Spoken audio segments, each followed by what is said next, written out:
Sir, my question to you is, Mr. Perry made a statement to the Albuquerque Journal and to the media that the city council president had the authority to direct the police department to make arrests. Is that true? Mr. President, I would disagree with Mr. Perry on And the rationale why, and reason why? that. You're not a certified law enforcement officer. Our Chief Bennett would be the one that the power would come down from Chief Bennett. He is the certified law enforcement officer and the head of ABQ. So Mr. Perry misquoted the Albuquerque Journal along with the TV media, is that correct? I did not read the article, but I disagree with what you just stated. And I don't think that may have been what Mr. Perry said, and it may have been taken out of context. I know that he understands that certified law enforcement officer, such as Chief Bennett, or Keaton, is the person that would be in charge of Albuquerque Police Department. And I'd also like to ask and direct that same question to our city council attorney. Mr. President, I concur with the comments of the city attorney. Thank you. Mr. President, do we have the article? I've got to give you the floor, Mr. Perry. Let's go and proceed. Check the accuracy of that article. Perry, you're out of order. Mr. President, if there is some dispute over what Mr. Perry said, I think again, Mr. President, you brought it up, and certainly Mr. Perry, I think it's important that publicly, probably should have the ability to do that. Go ahead, Mr. Perry. No, sir, I'll check the statement. Okay, thank you, Mr. Perry. And Mr. President, I will say that there have been times when I sense that Mr. Perry sometimes almost reflexively blames council. I think an honest or fair representation would be that the city council president, of course, could have passed the police department to help out. I think the city council president did the right thing by not doing that. And frankly, I think the police did the right thing by exercising restraint. And I think that Albuquerque Journal was wrong to criticize us for not having people arrested. But I think that Mr. Perry was incorrect by putting on the council president, because I don't think that was a good move.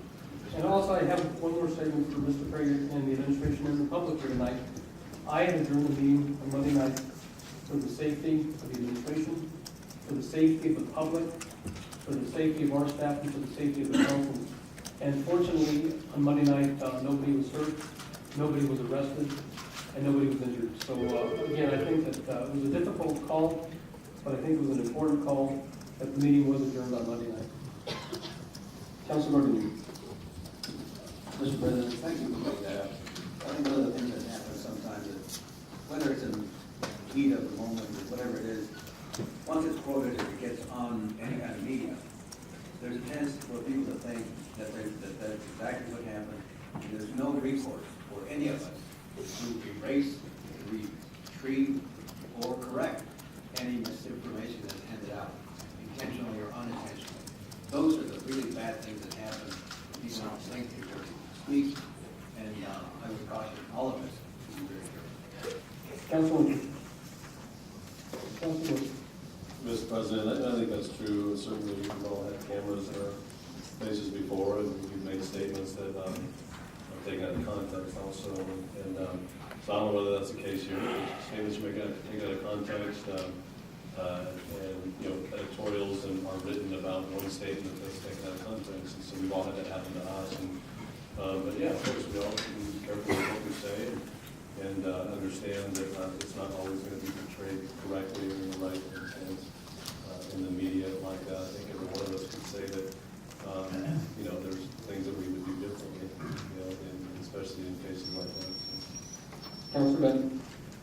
Mr. President, I didn't want to interrupt this private conversation. I'm sorry, I was already getting back to the meeting. I had a question for Q&A. Yes, we have called your question. Thank you. Yeah, question for the administration.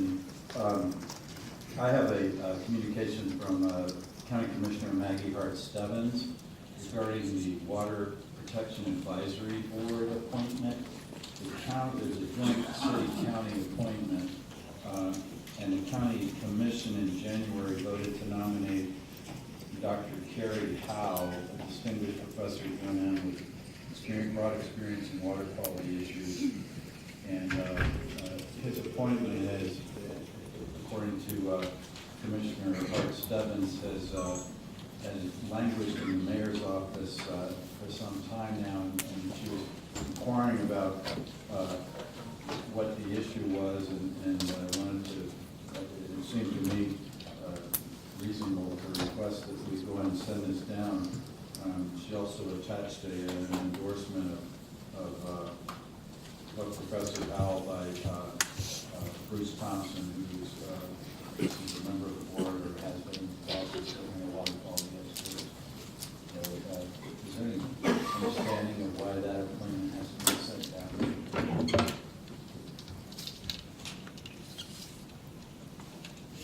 Mr. President, Councilman Benton, I'm not aware of that particular appointment, so what I'll do is take a look at it and have our voice commission person or myself evaluate it. Please do. Thank you. Councilor Gibson. Thank you, Mr. President. I was thinking, I shed a little light on that. I have been in communication with the administration, and evidently there was about a 4-month holdout.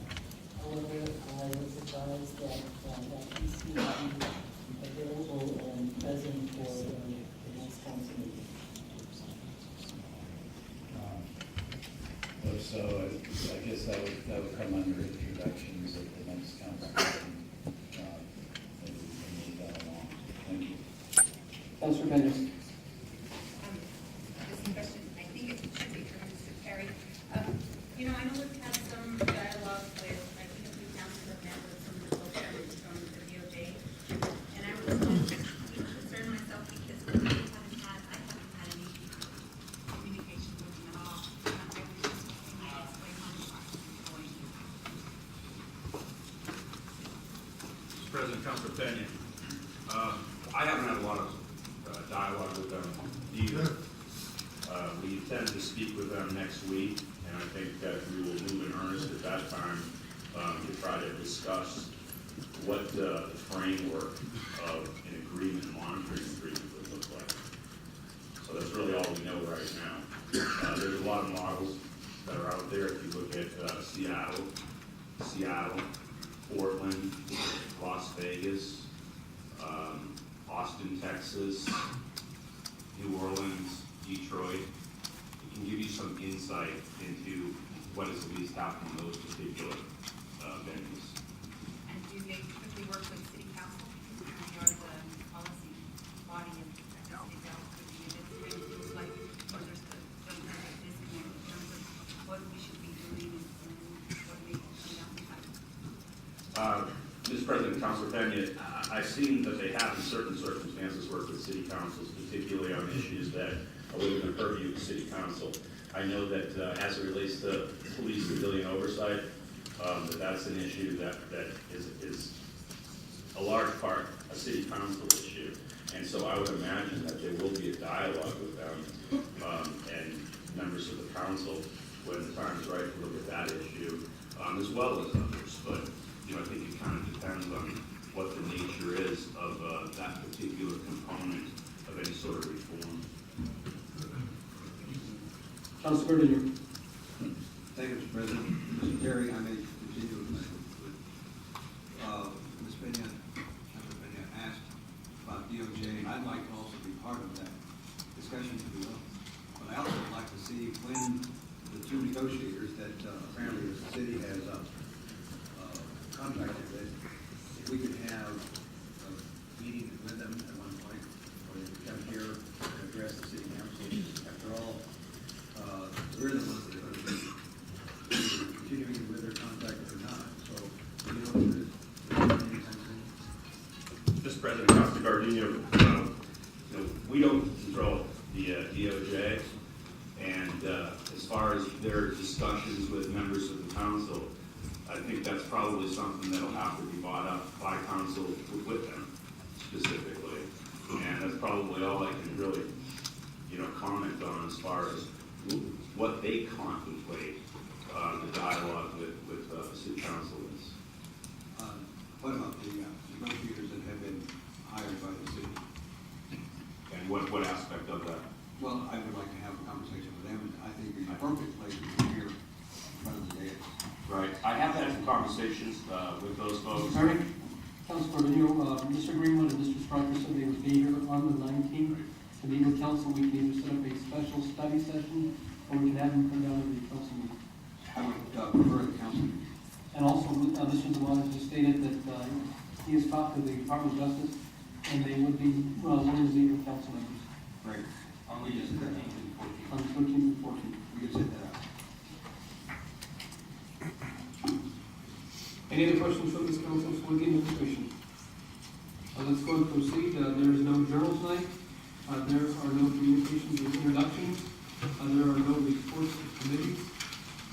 Council, are there any referrals or withdrawals this time? Seeing none, tonight's meeting is a special meeting, and according to the rules of procedure for the city council, no general public comments allowed, but there will be comments taken on individual bills. Comments on the individual bills must be germane to that particular agenda item. A 2-minute time limit will be given on those speakers signed up for the individual agenda items.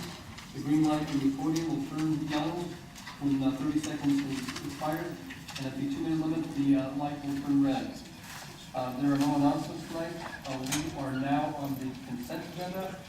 Are there any changes to the consent agenda? Seeing none, I'm moving forward with the consent agenda. We have a motion and a second by Council Vice President Jones. All those in favor, signify by saying yes. Yes. Yes, opposed? That carries unanimously. There are no public hearings. There are no approvals.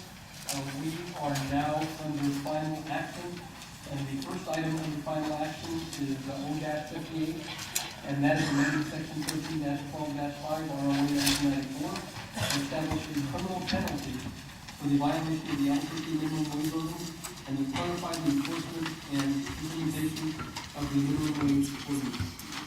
Mr. will you elaborate, please? Mr. President, Councilors, I don't have much more to add. The title is pretty descriptive of what the changes are. Minimum wage ordinance is already in place, and this amendment would simply clarify the mandatory enforcement on the part of the city, and specify that violation of ordinance would constitute a criminal penalty consistent with criminal penalty for other ordinances in the city. Thank you. We have 4 individuals signed up for this bill. The first speaker is Silvio Delangelo, followed by Anthony Garcia, followed by Adriana Veller, followed by Megan Payne. And when your name has been called, would you please come up to the front and take a seat? There is seating for you available.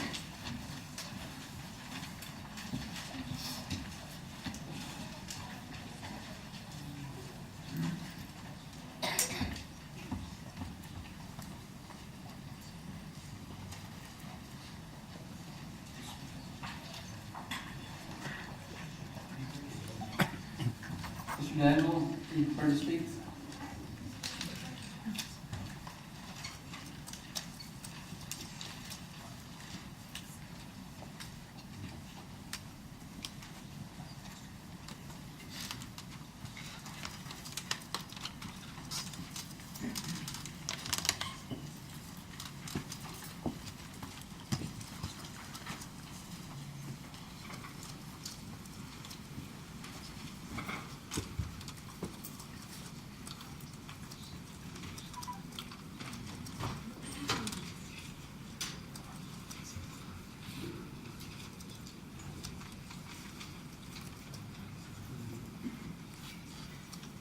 Mr. D'Angelo, you are allowed 2 minutes to speak on the issue, which is the minimum wage issue. If you're not going to speak on this issue, I'm asking you to leave the podium. Because you're not basically discussing the issue at hand.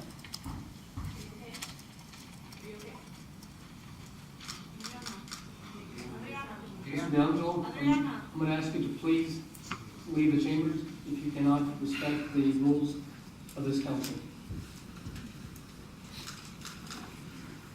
I'm going to ask that our staff, please, or city security, please escort Mr. D'Angelo to the chamber.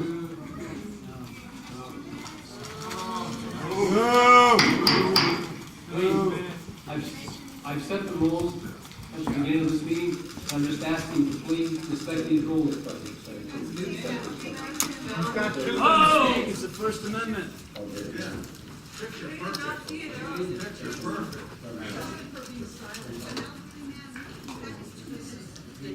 Next speaker is Anthony Garcia. The issue that we are discussing at this time is the minimum wage.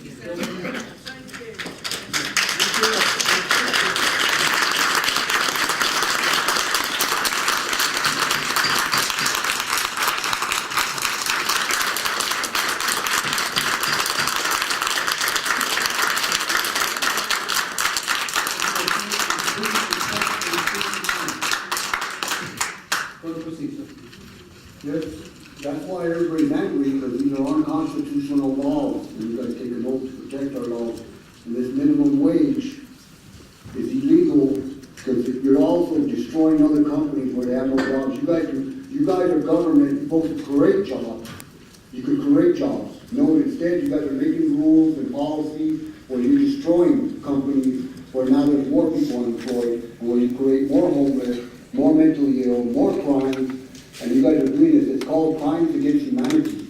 No, out of hemp, 1 acre of hemp, we can save thousands of acres of trees and create over 10,000 items. And you guys all know this. This was done through history. George Washington used to grow acres of marijuana and out of hemp, you know. And then all you guys are doing is trying to take us out every which way. It's called oppression. That's what it's called. It's called oppression. And you guys are violent to the people, you know, even in the courts, all of you guys, secretaries, everybody. And everybody's going to be tried when it's all over, because no lie lives forever. And one day it's going to end. Everything ends. And you guys are going to be tried, just like the Russians did to the Germans. You know, you guys are doing the same thing to us. You know, and people are starting to find out the truth. You know, you guys can trick and lie and deceive and threaten people. But one day it's going to be war, and then it's not going to be a crime. Now it's going to be payback. And everybody's mad. And you guys are making all the world hate America, because you're killing people all over the world through unjust laws, unconstitutional laws. And this is a crime. That's why you take an oath to protect our constitutional rights. And it's for the people. You guys work for the people. You're for the people, by the people. We're all human beings. None of you guys you're human beings too. Our forefathers made it like this where we can stop it without war. We can do it together, not even stand. Mr. Garcia, thank you for your time. Okay, thank you. Adriana Steller, followed by Megan Baines. Welcome. Thanks, Counselor. I just wanted to introduce myself. I'm Daliana, lifelong resident of Albuquerque, taxpayer holder. And I'm also a small business owner, and I think the advantage of enforcing this minimum wage ordinance upfront, it's obvious that if we compensate workers fairly, that introduces more capital into our local economy, which increases spending, which stimulates the economy all around. I also want to make sure that, as Albuquerque, we, take advantage of leading the country in setting the standard for worker rights. We all know that a large portion of our local as well as our federal tax base is generated by working people. As a business owner, I know that we can still manage to make a living at the end of the day without depriving our workers of a living wage, and that our overhead will be covered and our profit margin will be met, and that under a capitalist economy, I think it's important to remember that there's a bottom to be tapped. No worker can work to no end without being compensated justly. The earth cannot be exploited for resources without being exhausted. And I think that this ordinance can be a symbolic opportunity to balance out what it takes to have a well-rounded economy where workers and our resource base is being sustained properly. So I'd appreciate if you do that, because if we're not outraged that CEOs can make $10,000 an hour, I don't see why we should be outraged that workers want a living wage. It's just the right thing to do this day and age. Thanks. Thank you, Adriana. Next speaker is Megan Baines. Welcome, Megan. Hi, thank you. So, I feel like the injustice of the violations of the ordinance should be addressed specifically by creating more jobs and financially putting our taxes towards more things that could go towards mental illness and towards the community and establishing ways that we can reproduce in a productive way. I feel like these laws need to be addressed and that the people that are not taking responsibility for their actions against these laws of injustice of our community, of all of us being one and shifting our energy towards something more positive, feel as though they need to be taken into account for and studied into justice. Thank you. Thank you for your time. Are there any comments from this council on this bill? Council Whitman? Thank you, Mr. President. I guess I'd like to ask the administration, are businesses today abiding by the minimum wage ordinance as written? And have we had any complaints from businesses lately? Mr. President, Councilor Winter, it's probably best to direct that question to the city attorney's office. They've been dealing with the enforcement and complaint process regarding this ordinance. Sure. Mr. President, Councilor Leonard, yes, we have been enforcing it. We have a running list right now. I'm not going to give that out. It's not written down, but there are, we're at about 13 right now, employers who have not been paying minimum wage. We've contacted them. We've sent them correspondence. They've complied. We had one actually yesterday, or 2 days ago, that we had worked out an arrangement where they were going to pay 3 times, everything under the ordinance. And the lady didn't want to take the settlement. And we're left in limbo right there because under the ordinance, we'd be required to go forward and represent her if we didn't have that discretion. And now, we may have to, if she wants to push it, I'm gonna have to farm that out to somebody. I'm not sure how that's gonna work out. But yes, we are enforcing it. We've had at least 13 complaints. We've corresponded with 13 employers and they've complied. Mr. Turk, do you believe that a penalty added to this ordinance will help? That is a policy decision. That's not for me to decide. Thank you. And Mr. Winter, also, I think the businesses in this community have done a great job in following the new guidelines and the new ordinance that was put forth by the public in their petition drive. And I think, I haven't heard of anyone not paying the minimum wage. I just want to thank the businesses here in the community for complying and conforming, especially in these tough and difficult economic times. I think they've done a great job, and I want to applaud the businesses. What is it, can you just basically what a criminal penalty is? Well, basically, I think that if those individuals do not conform or comply, which like I said, I think most businesses have, that would be a $500 fine or up to 90 days in jail. And hopefully that would not be the case, where they would comply. But I think the language that we had in place before was not strong enough, and it basically stated the city attorney may, and this says the city attorney shall. That's what we. Thank you, Mr. President. And I think that, after all said and done, what we're trying to make sure of is that people comply by the policy that we set. And if it doesn't happen voluntarily, then there should be some kind of consequence. And no law is meant to penalize everyone. It's meant to penalize those who don't abide. Therefore, if it's one business or 50 businesses, they need to abide. So, of course I'm going to support this.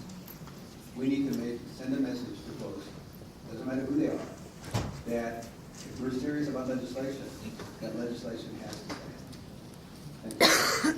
Thank you. Are there any other questions? We have a motion, we have a second? We have a motion and a second for O-13-58. Raise your hand and say yes. Yes. Opposed? That passes on a 7-2 vote. We are now under item B, that is O-14-9. Council Vice President Jones. Thank you, Mr. President. This is authorizing the sale and issue of city treasurer. And if within the city, the service of attorneys was nonpartisan, I would agree with that. But we have seen that that's not the case in Albuquerque. So I understand from a purely procedural point, Councilor Lewis, what you suggest has merit. But in practice, that's a different issue. Yeah, that's the bill we're voting on tonight, and that's the decision that we need to make. So I appreciate your comment. Thank you. Thank you. Steve Allen, followed by John Castle, followed by Charles Ratsky.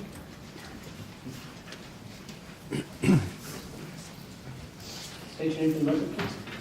My name is Steve Allen. I'm the policy director at the ACLU of New Mexico. And we also have some problems with this bill as it exists. We think that it makes sense actually to, at this point, to remove that ballot measure review committee entirely and make it possible for the process to go forward as it is. I understand objections certainly to that measure that came up last year regarding the 20-week ban, but this process we don't believe is appropriate at this time. So, thank you. Councilor Harris. Sir, I have a question for you. Mr. Allen? Yes. Because I remember pretty clearly the ACLU coming up here as a different person than you, and arguing that the city council would be violating the Constitution by placing that measure on the ballot. And it was close votes, a 5-4 vote, we were really torn because on one side, and I actually voted to put it on the ballot, was the argument that, well, of course, we'll sort it out later. That's sort of a similar argument that Councilor Lewis is making here tonight. And the court council said, no, it's so clearly unconstitutional, we shouldn't do it. So this seems to me to be a way to actually address that in an orderly fashion up front, which is really legal, rather than have this mess where people are coming to us and say, this is so illegal, don't do it, and other people are saying, go ahead, and if it gets voted in, then someone can sue us, and then, so, I mean, why not have some orderly process to figure that out before we put it out? Thank you for that that question. We believe actually that the council has the power, would have had the power to vote down that measure from being on the ballot as it stands. And so for that reason, we don't think this process is necessary. I mean, you have access to legal counsel. We believe you were advised also, about that ballot measure. And we believe it would have been possible for this body to not put that measure on the ballot. But not as clearly as if we had a process like this where we could actually sort it out in an official way, an orderly way. Again, we believe this body has access to legal counsel and we get that and make the decisions about issues like that one that came up last year that was, in our mind, clearly unconstitutional. Councilor Renew. Thank you, Mr. President. Mr. Allen, so are you saying that the rest of it you agree with, or ACLU agrees with, except for the tribunal, whatever you want to call it? That's right. Yeah, thank you, Councilor Gray Jr. for that clarifying question. We think it makes perfect sense to line up these elections, for example, with a regular election. But it's just the ballot measure review mechanism is really that we are concerned with. And if I just go for a second, so removing that tribunal process, whatever we want to call that, you think that then the council would have some level of wisdom to say this should go forward or this should not go forward? And if they don't, then it reverts to the now practice of having folks gather the required signatures to move it forward. That's essentially right. I mean, as was brought up before, I mean, these these issues, often end up in litigation. But, based on your legal advice as a body, if you see fit, based on that legal advice, to keep it off the ballot, we believe that it's hard to do that. Councilor Beck, and then Councilor Winters.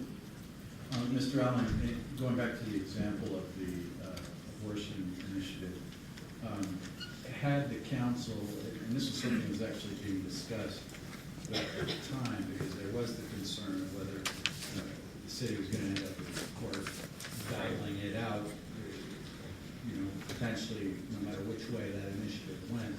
But at that time, had the council, prior to voting to go ahead and put it on the ballot, sought our own legal counsel, and if our independently hired legal counsel would tell us this measure appears to be unconstitutional or very clearly is unconstitutional, we would have been constitutionally ourselves within our right to say we considered the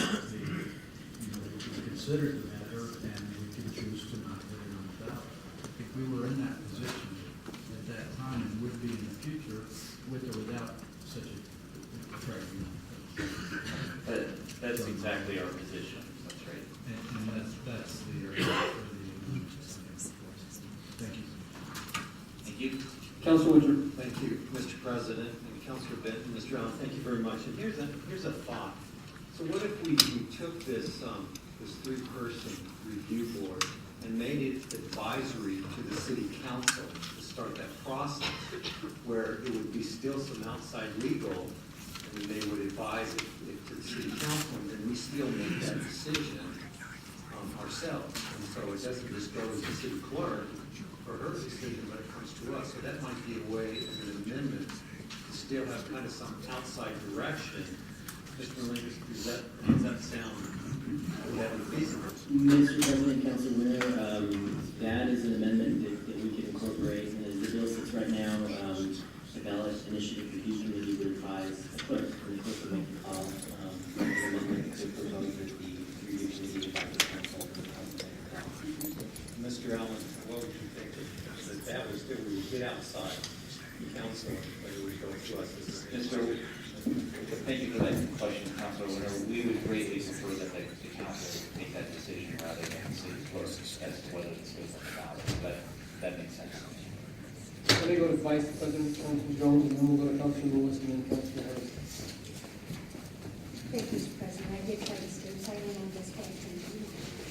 Particular issue that we're discussing did have a legal opinion by the personal opinion of the Attorney General, and had the opinion of the attorney, and had the opinion of several people, and still we voted to put it on the ballot. So, the question is, I'm not going to argue either way, but councilors, you got to have it one way or the other. If we're going to have someone give us the advice, as we did on that one, and we choose not to follow it, why would we put this in place? Councilor Lewis. Thank you, Mr. President.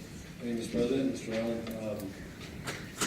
So you would like for this council to make decisions regarding the legality and the constitutionality of a proposed referendum by the public to see about it?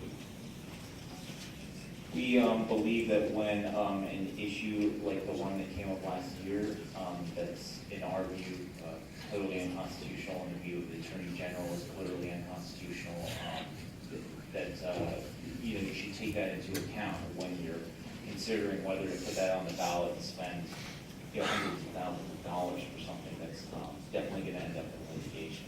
So the previous on the minimum wage referendum, did you agree with that? Excuse me? Did you agree with that?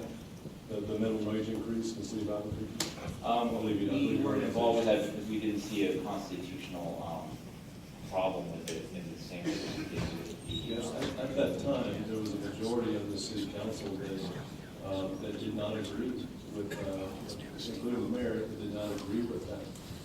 In that specific situation, would you still agree that it would be the council, this council, that should make the decision on the legality and the constitutionality of a minimum wage increase before the people that would like to go through the referendum process to be able to put it on the ballot. Before they even had the opportunity to do that, that this council would make a decision to say that's just, it's not constitutional, it's not legal. The ACLU wasn't involved in that particular issue, Councilor Lewis, but, we would urge this body to, ask for legal advice in situations like that from appropriate. And do you believe in the rights of people in the city of Albuquerque to be able to enact legislation, bring laws about? Absolutely. Do referendum? And you know that, I mean, the specific, the ability, and the reason why a referendum process was set up was to protect the citizens from being avoided, whether it be by attorneys or by politicians or people that just disagree with them. And so it was made to be very difficult and to have a high threshold, a lot of people. I mean, very difficult to be able to do this. But before they would even get a chance to go through a very difficult process of having a lot of people be able to weigh in on this and ultimately be able to put legislation in, you would say that other people need to weigh in, that aren't judges, and that's the what we've set up in this country is judges that ultimately when something is challenged, it goes through a court of law and ultimately there's a decision made by a judge. I'm having a hard time understanding why you all would have a problem with that. Well, certainly, Councilor Lewis, if that, as I said before, if that ballot measure went through, it would have been litigated, and then the judicial branch would have had an opportunity to review that. We just viewed that particular measure was clearly unconstitutional, and there were certainly other legal sources that were mentioning that as well, and we thought that should have been taken into account because certainly we believe in the public referendum process. It's crucial to our democracy, but we don't believe that means that believing in constitutional laws should be enacted through that mechanism. Do you want the ability to argue your case in a court of law, ultimately the judge making the decision, or would you rather this political body make that kind of decision? Well, it could be litigated either way, right? I mean, but Yeah, exactly. And ultimately we'd be litigated. So why would we go through that process? it's it's ultimately up to this body to make that decision. That's the advice that we're giving you. It's the advice other legal advisors are giving you. That's ultimately Councilor Lewis. That's up to you. And I appreciate that. I mean, and you stated about that last referendum, several times, and it's clear that that you're looking at this through that lens, and I can see why you do. I can see why you look at this specific decision through that lens because of the lens of something you adamantly disagree with. Thanks. Thank you, you're done, thank you. Thanks. Mr. Monroe?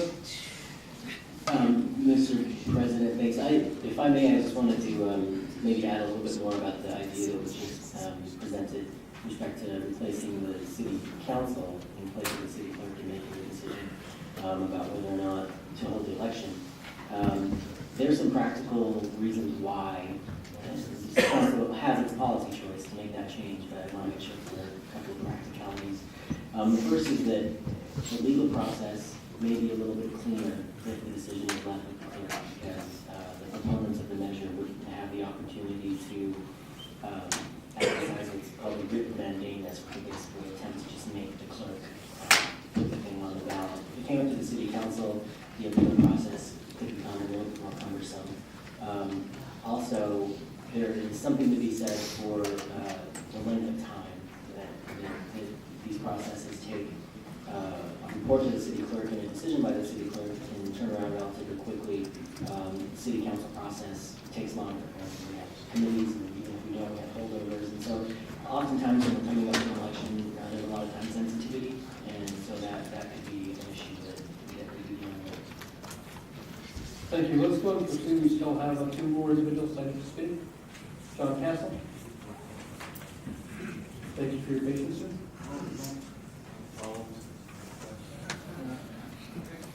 Yeah, I don't have time to go into this, and I apologize.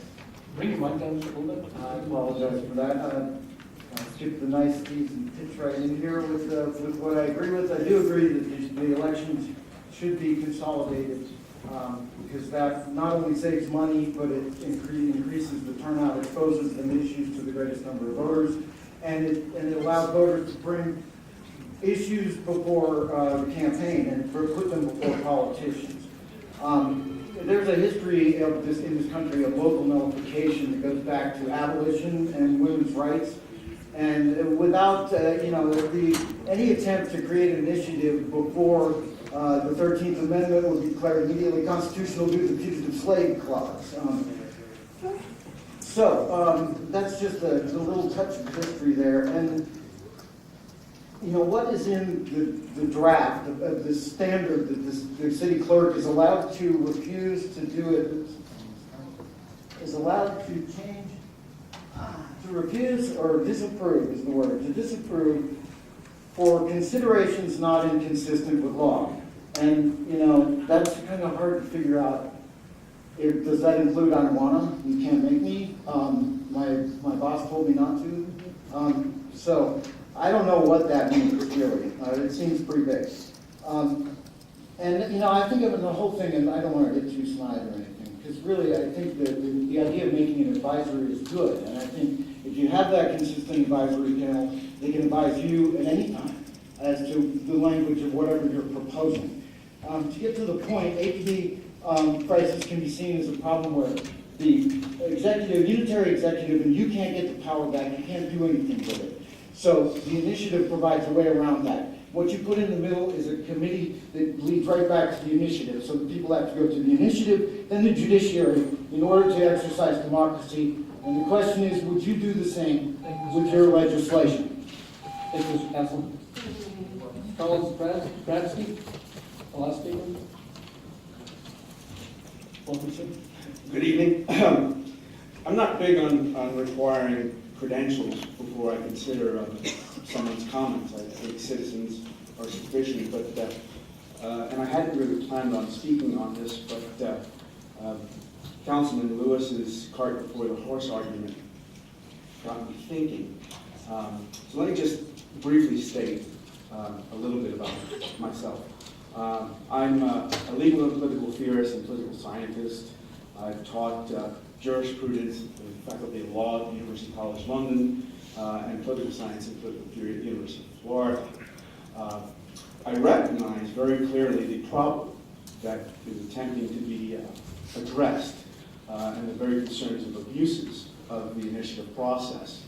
But I also recognize through Councilman Lewis's very, very important questions that the proposed solution will also raise some very, very serious issues of great concern. And let me just give you an example.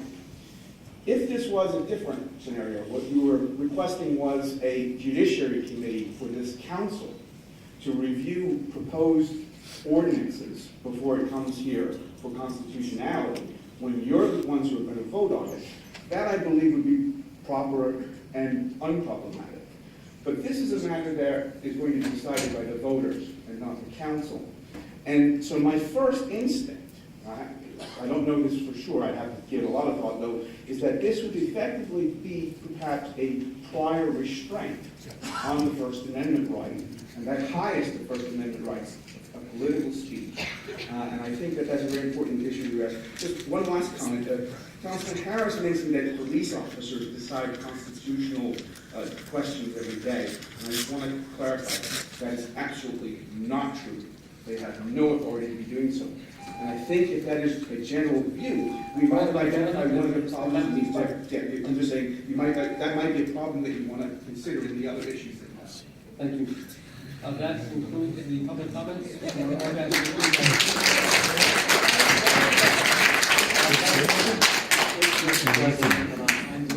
When I first started looking at this bill, I think the whole point was, any elections that come up is just to make sure they're on a general election and not special elections. And I think Councilor Jones makes some very good points. And I tell you, after looking at this 3-person, I'm not tied to that at all. I think that the more... Thank you, Mr. President. Sorry if I skipped down. Okay.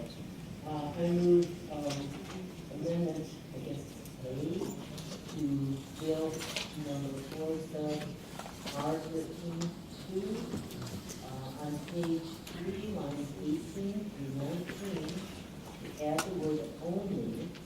to the sentence beginning on 118 and ending with a colon on 119 as follows.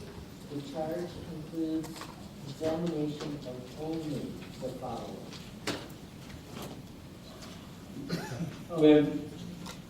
Explanation, I'm All right, sorry. This is the intent here is to clarify that the entire charter is not. Thousands of 14,000, and so it's just calculated different to make the number a little more equal every year. And if you all need to add anything that I forgot to do, please do.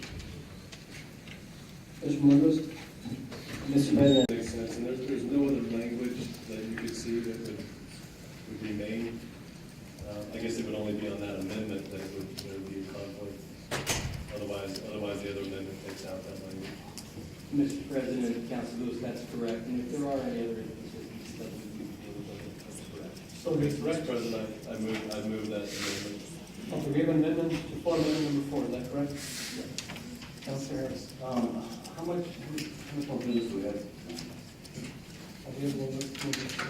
So one thing I'm thinking is maybe we table this, have the on the staff right up before, so if it hasn't been enough, we can be one. I think that clarifies well. You guys start right now? Okay, is that going to be good enough for you? One time to fix it properly.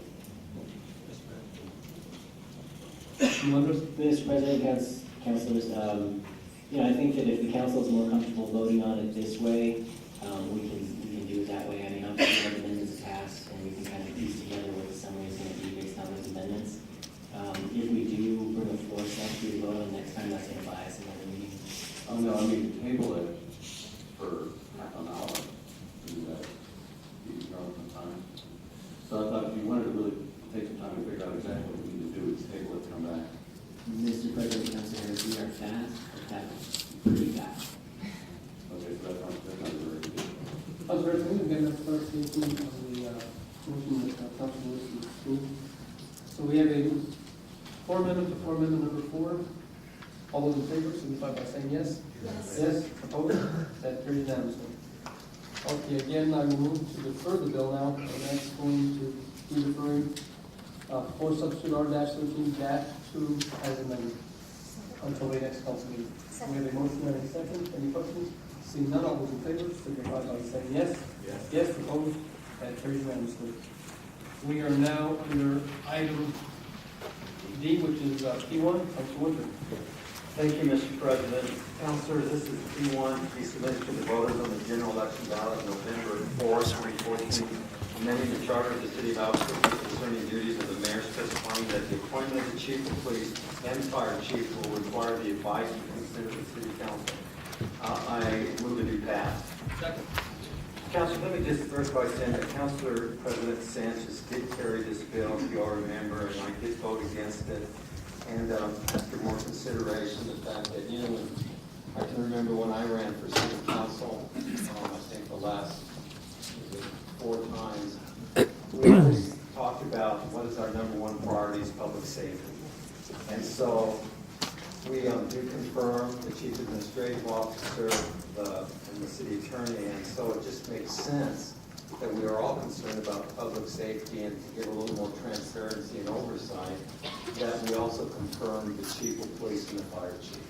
And so that's kind of the reason why I'm bringing it back up.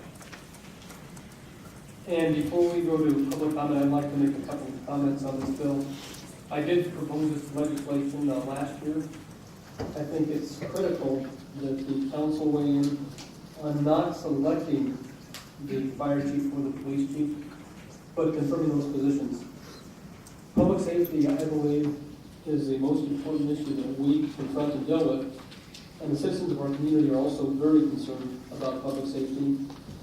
And I feel that we as a council, there are 9 members here, possibly one day maybe 11 members, Councilor Benton, then we have the opportunity to vet the appointment of the mayor when it comes to police chief and also fire chief. If we have a safe community, we in this city will have a prosperous community. At this time, I will allow now for public comment. We have several individuals that are signed up to speak. The first speaker will be Steve Torres, followed by Andres Valdez. And if one name has been called, would you please come to the front? Mr. President, with regard to doing it, has kind of a competing bill, that's P-14-2. I don't know if we want to discuss and hear this together, because I think that, you know, folks, they might have, you know, preference over one or the other, so I don't know, it's just, I agree that. We'll vote on those bills separately. We can't actually vote on the actual bill because again, it's a charter amendment and there will be two meetings. But Councilor Gordon, let's go and discuss these two bills together. Councilor Gordon. That primarily because I think if we can have an intelligent discussion about both and we can get some kind of consensus, whether it comes out one way or the other, I think it's important to hear the public and ourselves discuss them not in a vacuum, but rather as joint recommendations. And Mr. President, Councilor Harrison and Councilor Bennett. I think these bills, you know, I think we have to be careful because I don't think we can put both of these, we should put both of these on the ballot because if they both pass, they conflict. So I think who they are. Again, we are not going to vote on these bills this evening. It will be a charter amendment, so it will require two public hearings. Councilor Bennett. And Mr. President, I just wanted to make clear that I do have a floor amendment to this bill, which would also give the council the ability with a 2/3 vote of the entire membership of the council to also remove the fire chief or police chief. So just so that everyone knows that that's also been, you know.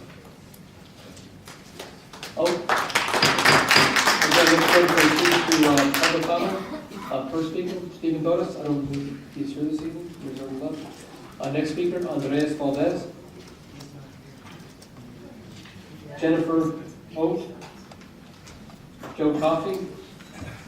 Valentino Gonzalez. And your name has been called, go and proceed to the podium and state your name for the record, please.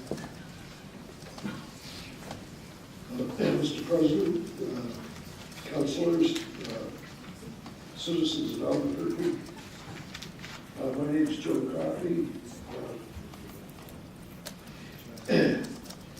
This bill and Councilor Gardudio's bill, they address sort of a long-range problem that we're all having with the police, and there's also a short-range problem, which is that people are still being killed right now. And, in March, James Boyd was in the process of walking down from the boundary when a police officer threw a flash stun grenade at him.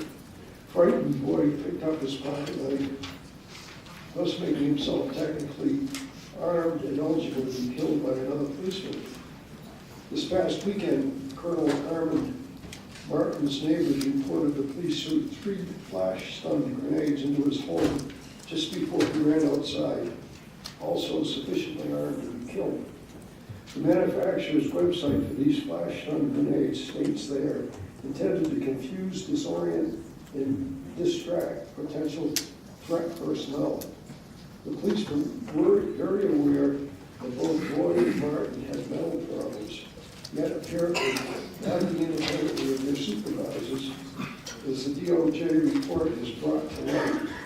Cops Gone Wild decided to make Boyd and Martin even more crazy by scaring them out of what lines they had. Mr. Coffey, if you would, please, we are basically discussing a charter amendment. Okay, Well, well, I want to get confirmation of the police chief and the fire chief. So if you can please keep your comments to this agenda item. Okay, well, I think in addition to the, this kind of legislation, and the reason that there was a problem with Monday night is that you need to also be considering the short-term problems here, and instead of just focusing on something that's going to not happen for another 6 months. Thank you, Mr. Coffey. Valentino Gonzalez, followed by Nora Naya, followed by Kenneth Ellis, followed by Mike Holmes. Councilor Gordon. Mr. President, if you could remind, in case you didn't hear, that we are discussing all possibilities together, so that if somebody has a penchant for one or the other, that they can address that. Yeah, and basically, Councilor Gordillo's bill addresses electing a police chief. So if you want to talk on that item also, if you want to bring up the speakers under public comment for 14-2, bring that up.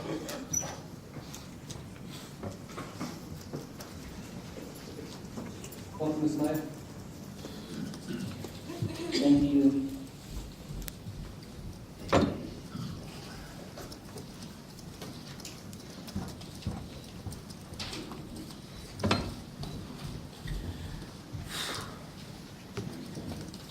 Thank you, Ms. Anaya. You need to address the council if you're planning to speak.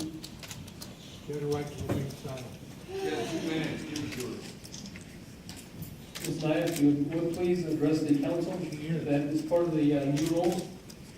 If not, I will ask you to leave. Ms. Naya? Ms. Naya, I will ask that you be escorted out of the building. Will we escort you? Ms. Naya, please. Give her 2 minutes. Give her 2 minutes. What about 2 minutes? Ms. Lost Naya, the child for 2 minutes. Thank you, Ms. Naya. Silence is speech. Silence is symbolic Silence speech. is speech. Shame. Thank you, Ms. Naya. Picture will be real. Mike Gomez, Shame. Astrid Webster.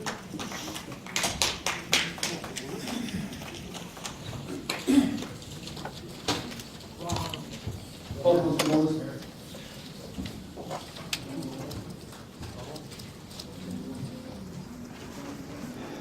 Love you, man. And I miss you a lot.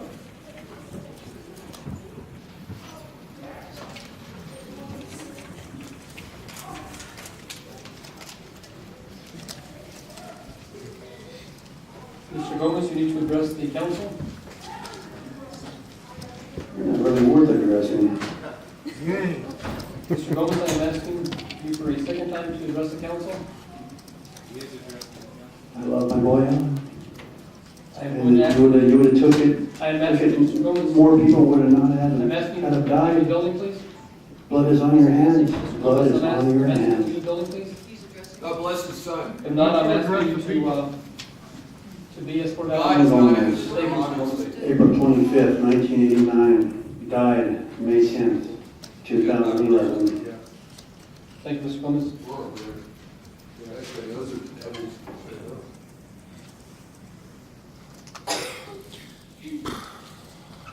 I'm asking Mr. Gomez to be escorted out of the building. We're asking you guys. Silence is speech.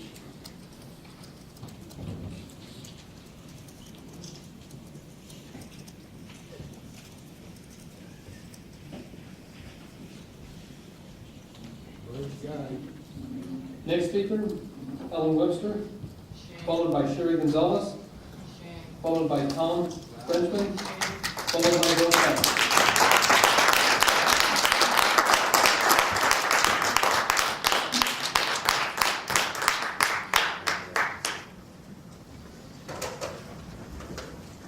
My name is Astrid Webster. I came here 50 years ago to go to UNM. I wanted to go to UCLA. My father was a chief scientist at Holloman Air Force Base. He wanted a UNM graduate. Had I known how cozy UNM is with the military, I worked my way through Santa Monica City College instead. Now that I know, I wish that I had gotten a lot smarter a lot sooner. Seeing what I'm seeing here right now. In another place, I'm called a listening therapist. One of the things I help is children who have chosen to become mute rather than submit to the educational system. And these are adults who cannot find words, nor do they want to address the words to you about why their children or their nieces and nephews have been shot. When somebody's mentally ill, they are at grave risk. If somebody doesn't immediately obey, they're at grave risk. You are being asked to represent many of us. And there are many people here who are not being represented. And I thank you, Councilor Benton, for saying there need to be more ears. And I also thank you, Dan Lewis, for saying Congress is not doing a very good job. Somebody has said recently, I'm taking a permaculture class for the second time, and they said that we should be governed according to the watershed in which we live.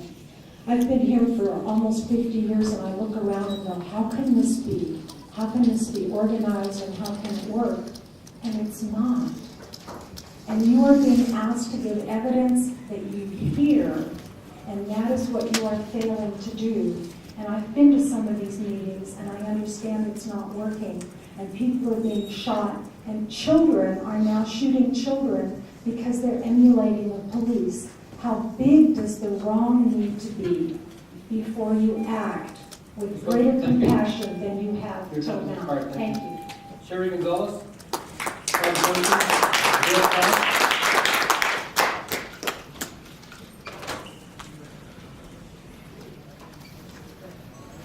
Do you plan to say any words on P1? Thank you, Councilor Larduno.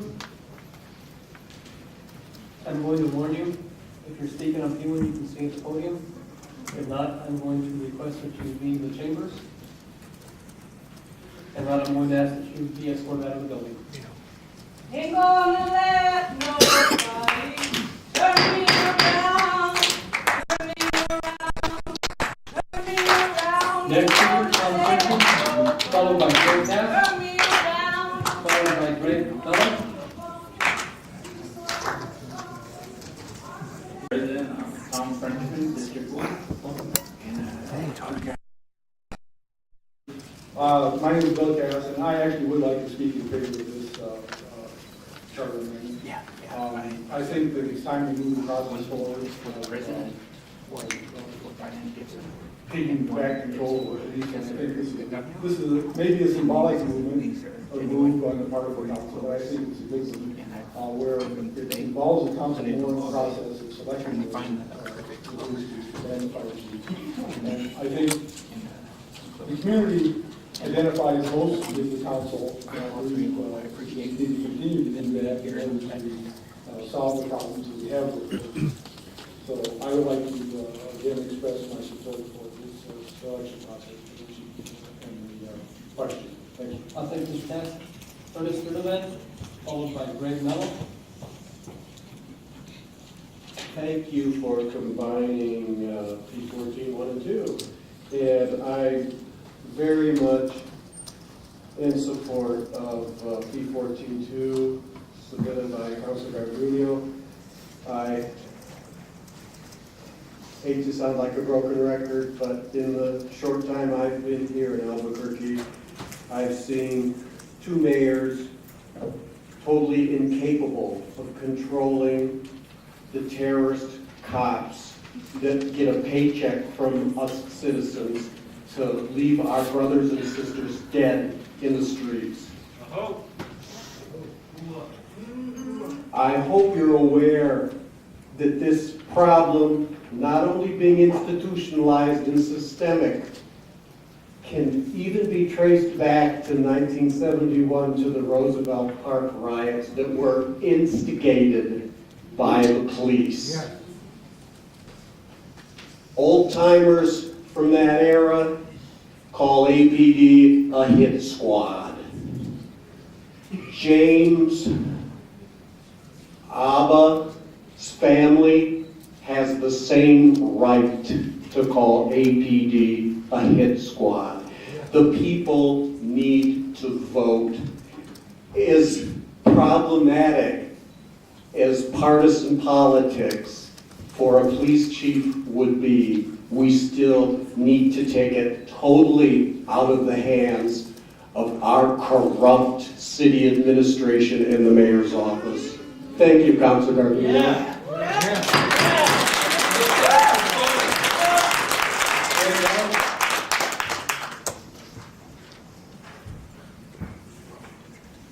Thank you, councilors. I am in full support of the previous speaker's comments. My name is Greg Mello. I've lived here in the city for 11 years, in Santa Fe before that. This is probably the first or the second time I've spoken to the council.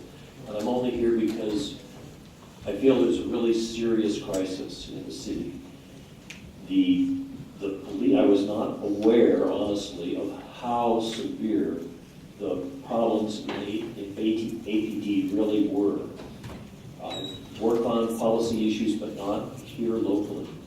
What I see, however, is not just a problem at APD, but because the council has not acted expeditiously to address the problem, and because the mayor has been absent and the governor has been absent, and relatively long-term, slow, and not really significant reforms are being put in place, more people have been killed, and they've been completely unnecessary deaths.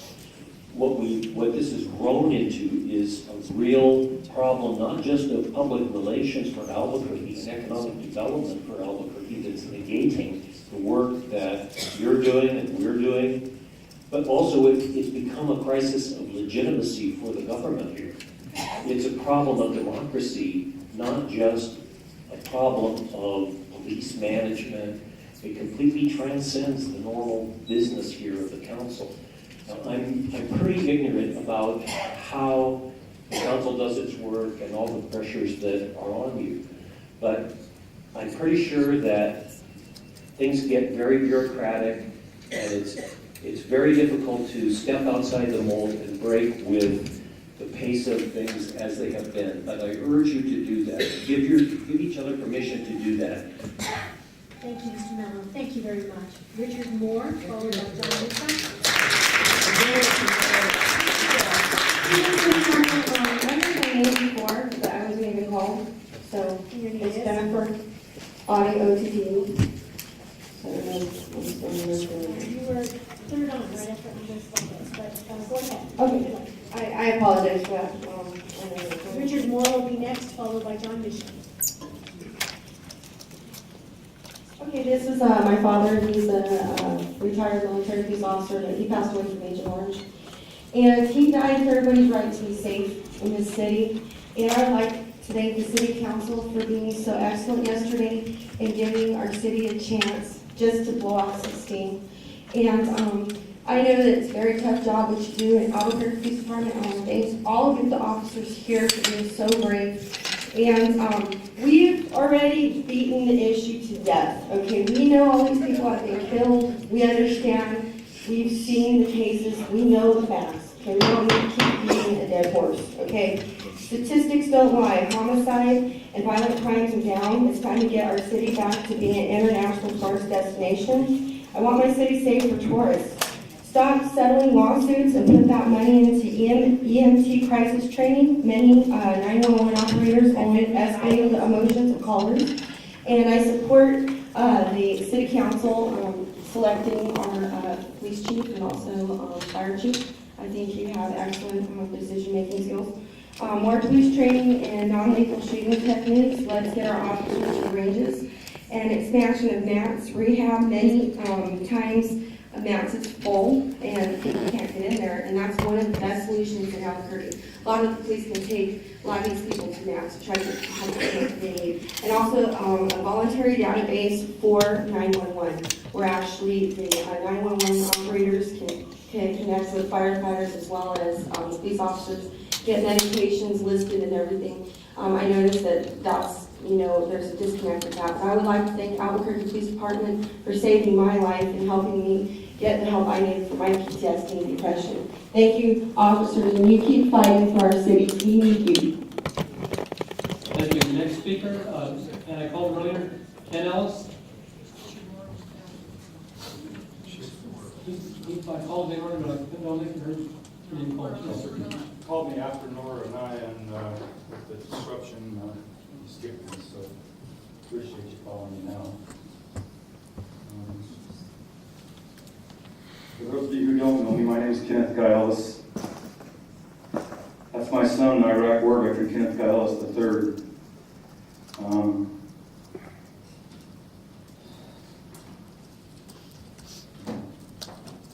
No words speak louder than words, apparently, because we've spoken time and time again. You counselors are representatives of us people, so pursuant to this P14-1, I feel like we can trust you folks to lead us, and so I feel like, no offense, Mr. Gardenia, but I have to put Chief up for a vote from the people. The people that vote aren't the general population, it's just the elite, and so to have it voted for, I don't agree with. I think that we should have you guys vet whoever the chief may be. If that was the case, we probably wouldn't have even have a more qualified individual. The bottom line is that this little boy right here had to bury his daddy at the age of 5 years old. I wouldn't wish that on anybody. He's been traumatized. This police department terrifies that little boy. We had to move him out of town. So I guess the bottom line is that, you know, we the people have spoken, and we came up here Monday night, and, you know, unfortunately we have to show you guys who's in charge, who has the power. We the people have the power, and we've spoken, and we expect you guys to take this bull by the horn and corral it. We need a police department that we can trust not to kill us or beat us up. So if you have any questions, I'd be Councilor Lewis, I think I have a question for you, Thank sir. you, President. And Mr. Ellis, thanks for coming. I know for several years now, come before this council. You know, on a real personal level, I honestly don't know if I can put together enough words, you know, that would, I guess, express encouragement to you, or even to say that I, in any way, even come close to understanding what you're trying to do. And if we can help you in any way, you know, personally, and, you know, I want to be there. I think I've expressed that, you know, to you, that I want to help you as well we can. And I'm not going to sit here and say, too, that this council has done everything that we can do also. You know, I think we've tried, you know, I know we've tried, I know that, that it was because of this council that the DOJ, and you guys, I mean, I'm not saying that, but I do know that the council played a role in that. I mean, the DOJ did say that it was because of this council, and I mean, several years ago, that it was this council that said statements like that this is a systemic problem, this is not these are not isolated incidents, these are a systemic problem, and you know, we made those statements and we expressed a lot of concern. I don't see us in any way in disagreement or in an argument with you all. Even Monday night, I didn't see that as you all fighting, or me fighting with you, or fighting with us. I think we share a lot of common concern, you know. But you know, a pretty good long list of things that we've tried to do, you know, and we need to do more. You know, certainly we're going to, and again, I don't think I could put enough words together that I think would I think in your mind, and maybe a lot of other minds would say, well, the council's doing its job. I hope you can see that certainly that's our intent, and certainly want to work with you, and certainly want to do all we can to our job. I wasn't elected to defend the police department. It's not my job to defend the chief or defend the mayor or anybody else. So, you know, we're here to help, and hope we can. And again, I don't think words we can say would be adequate. Thank you so much, Mr. Lewis. Yes, you guys have been crucial as a 5-4 vote to have the DOJ come on the council behalf. So, you know, we thank you. But yeah, you have to understand why we're so passionate about this. You know, an important part of our family is gone. We have a new family now, each other, and we fully intend to help DOJ, help us, and our police department needs our help. We have good men and women in blue that are their morale is really low, and they've been beat up by the administration also. They took 11% cut in pay whenever Barry took office. So I'd like to see that pay reinstated, and I'd like to see them with raises. And let's take care of our law enforcement. Let's take care of each other. I mean, we're all in this together. So yes, I'd like to thank you, Mr. Lewis, and you, Mr. Gardenia, and some of you other, Mr. Benton, Ms. Pena, thank you all, and we're going to be here to see it through. We're all in this together, so let's make it better for everybody. Let's make an example for the rest of the country. Mr. Ellis, I think that Councilor Gordillo also has a question for you, so please take the podium. Okay. Mr. Ellis, it's not so much a question other than reflecting on what Councilor Lewis has also said. One of the things I've gone to many of the memorials and many of the times that you folks have gotten together, and I've tried to let you know how much in solidarity I am with all of you. But the one thing that I remember you asking, specifically, was for someone to say that they're sorry. I'm sorry this is happening. Thank you. Thank you, Mr. Berger. That means a lot as the first official that said that to me before my family, so thank you very much. Thank you, Councilor Lee. Thank you,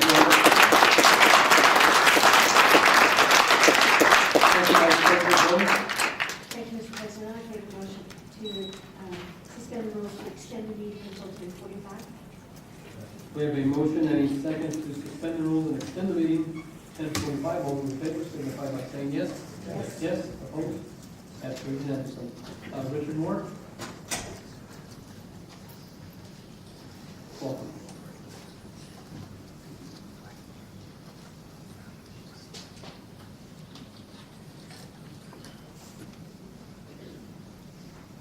You know, I actually made a decision when I came here this evening that I really didn't come here to make friends. I came here to speak for our organization, Los Arenas Institute, and that's what I will do this evening. We've been in front of you many times, and many of you know that we've testified, myself and others, since 1967 around police brutality. For many years here.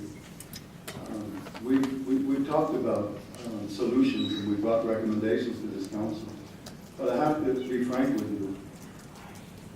Mr. Perry and Mr. Berry deserve a vote of no confidence from this council this evening. I also have to say to some of you, you had the opportunity to stop the killing and you chose not to do that. Mr. Moore, if you could please keep... I am speaking very clearly to this particular resolution or agenda item this evening, but there's things that have to be made very clear to you. One is that you all have responsibility to not some in this city, but to all of us in this city. And some of you have lacked that responsibility. Now, in regards to this specific agenda item, yes, very clearly, we think that there needs to be oversight by this council. We also believe that the residents of the city of Albuquerque should have the opportunity to voice their opinions, and I will publicly state to you that we do not support the 2-minute system that's taking place in this council meeting tonight or any other council meeting that takes place. Like you all, we spent a lot of time bringing issues to you, working and doing what many of you do on this council. So I will say to you in closing, you hold the responsibility of the ongoing killings and assassinations of many of us that live in this city. So we hope that you live up to your obligations because we have all the tensions of the world living up to us. And I will say to you, Sir, that I said to you from the beginning that I'm not here to make friends. I stated very clearly I did not agree with the 2-minute system. I understand that. I will be respectful. I expect the same respect from you.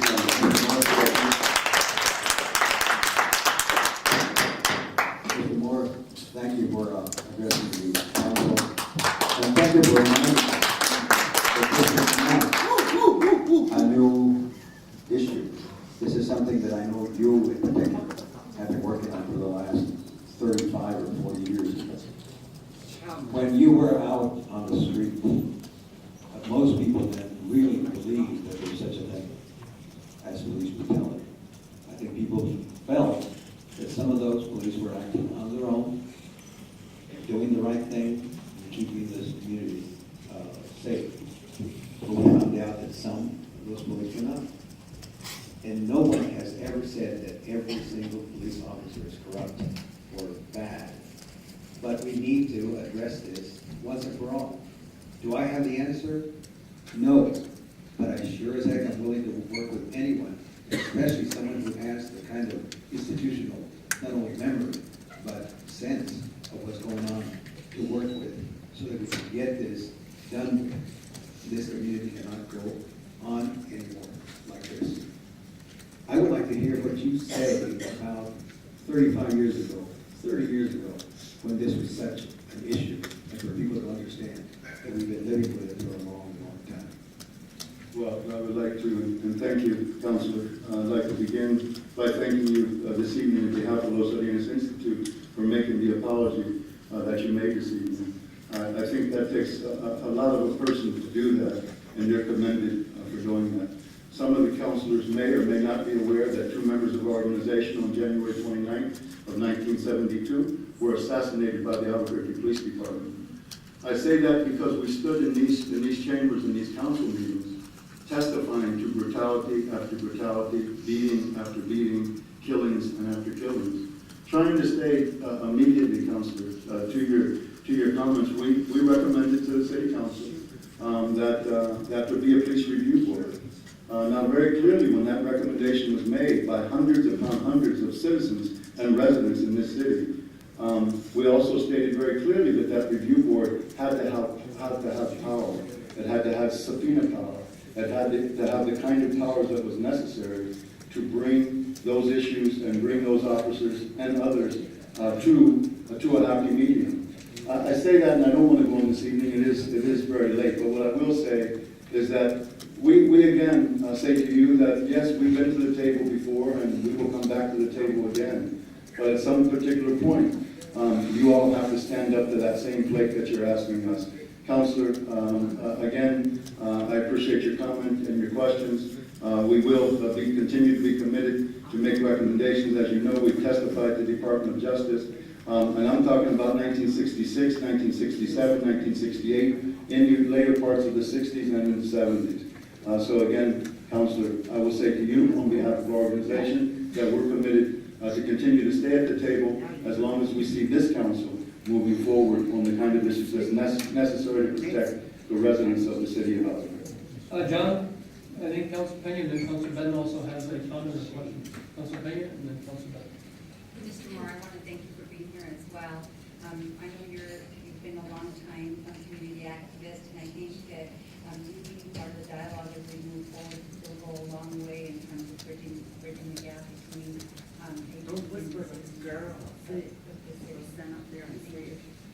Councilor, again, we appreciate those comments, and we are committed to stay at the table. One more question, please, Mr. Moore. Not so much of a question, Mr. Moore, but just since you brought up the powers of what's needed in terms of civilian oversight, police, I'm sure you're aware that there's a bill to give more power based on the recommendations of the task force that looked at that. But I'm also looking at that, at the existing bill that is presently before us, to add additional powers and very clearly the power to subpoena. I think that would be a good vehicle for discussion when we get possibly more substitute number that's directly aligned with what you just described. Good, thank you, Councilor. Mr. Sanchez, I just want to make this last comment with no disrespect to yourself. But what I do want to say is that it's very important that we move forward together, but we move forward with the kind of authority and power that's necessary to do that. Thank you for allowing me, as a representative of our organization, to make those comments this evening. Thank you. John Mitchell, followed by Steve Allen, followed by Christina Martinez, followed by Will Gutierrez. Do you have anything to speak? Steve Allen? John Mitchell? Matt, are you signed up to speak? If I call your name? No. Then you have I will give you a chance. If you give me your name, I'll put your name on the list. What was your name? I just want to say one thing. I just want my words to be heard. Honestly, we respect the officers, all the officers on the line, but we're all related.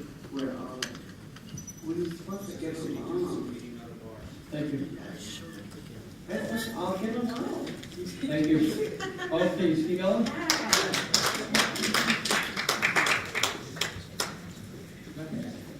Steve Allen from the ACLU of New Mexico.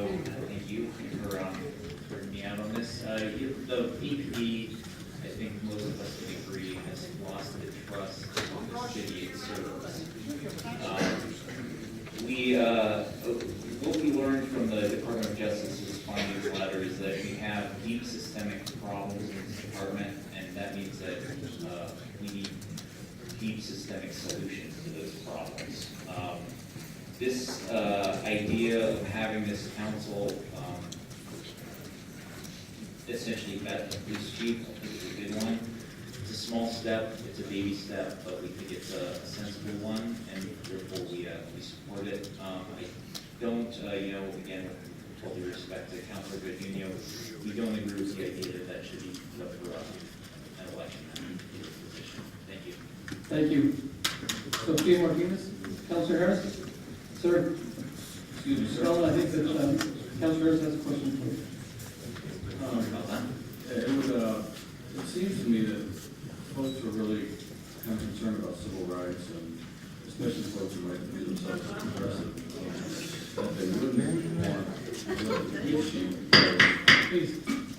because the most likely winning theme is going to be tough on crime, not enforcing civil rights. So I just don't agree with that thought the same as you do, because I think that would actually push things in the wrong direction. Do you have a comment on that?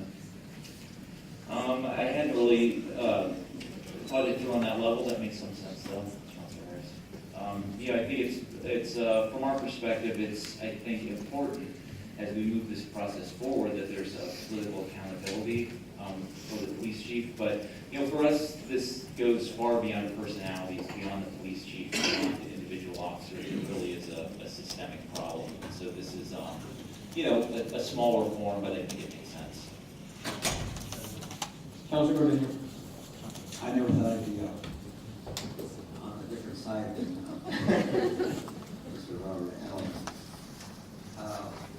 Steve, what do you think is the real downside of electing police chief? I think in this particular situation that we're in,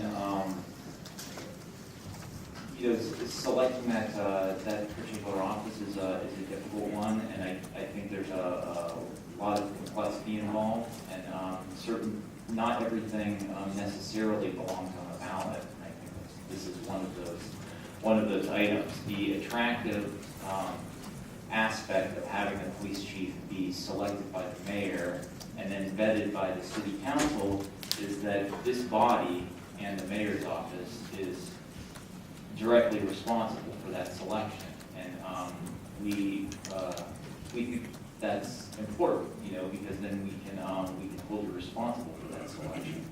And we're all in this together, right? I mean, I think most of us understand that there are problems that need to be addressed here,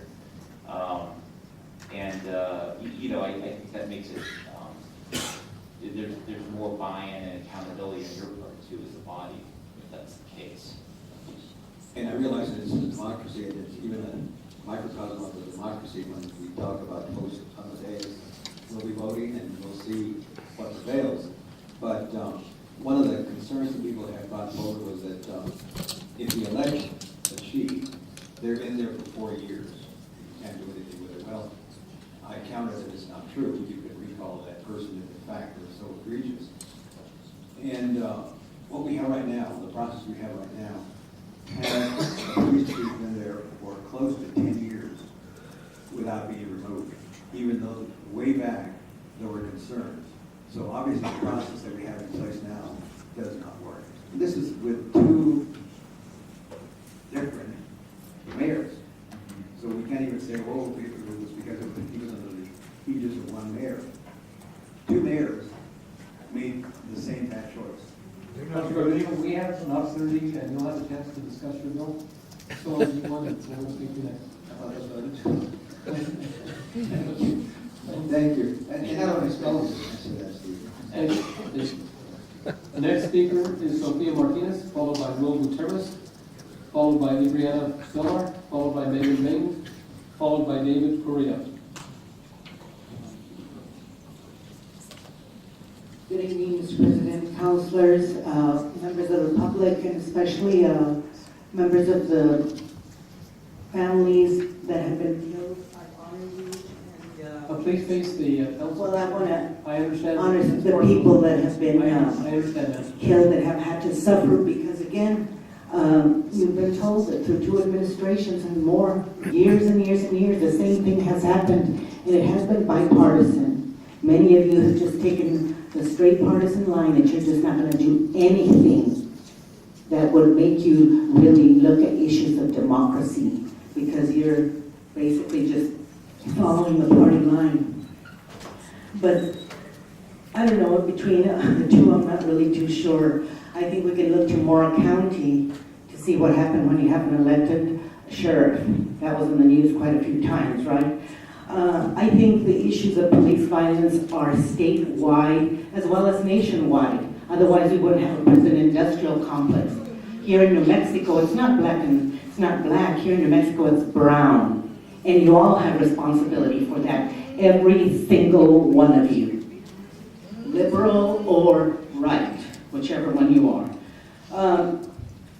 That you should have the consent and advice of the council for the chief of police and the fire chief. That's at the minimum. Maybe I would even say the chief administrator, because he surely has been complicit in all that has been going on here, and he certainly has not been a model of democracy or fairness.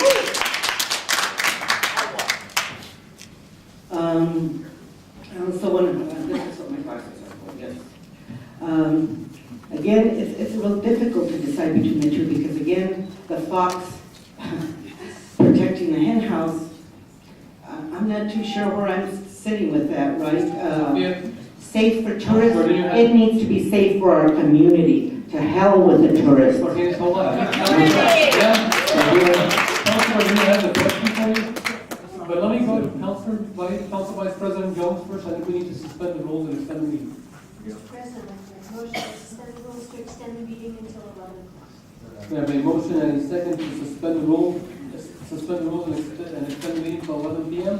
All those in favor signify by saying yes. Yes. Yes, opposed?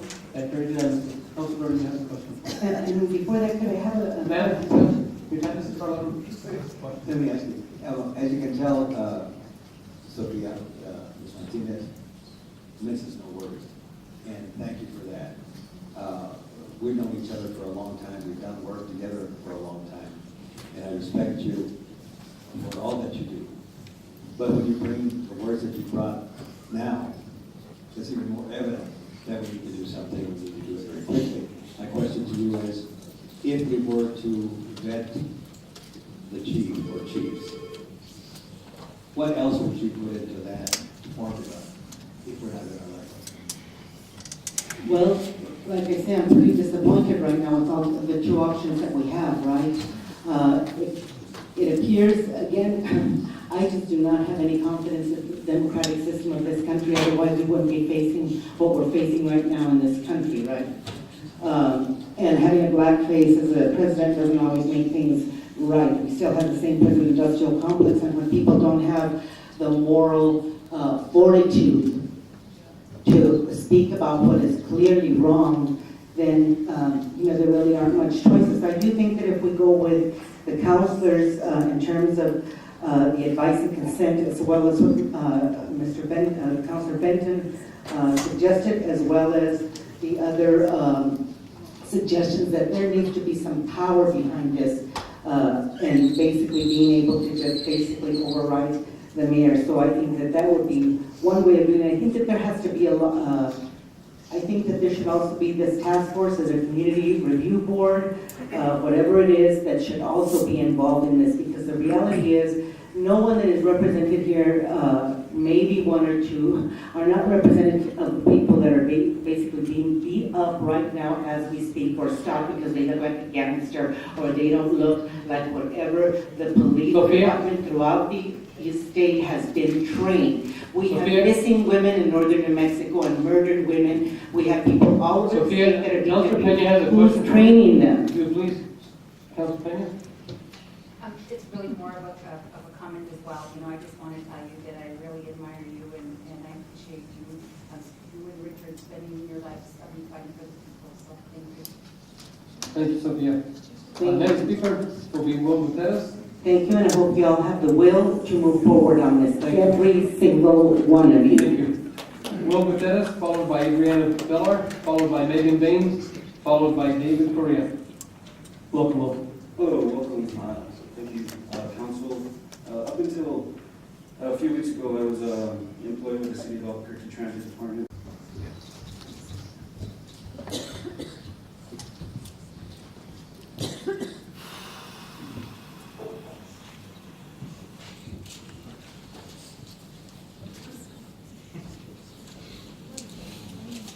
Mr. Correa, I will ask you to face the council chambers.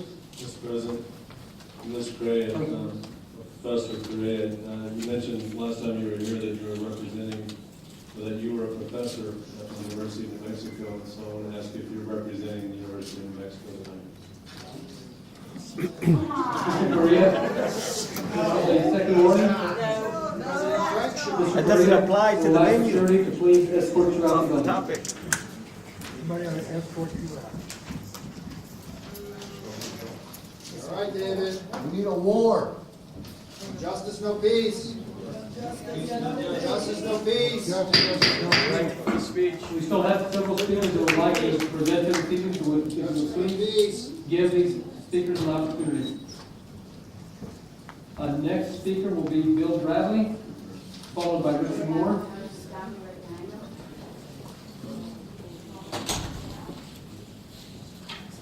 Welcome, Mr. Bradley.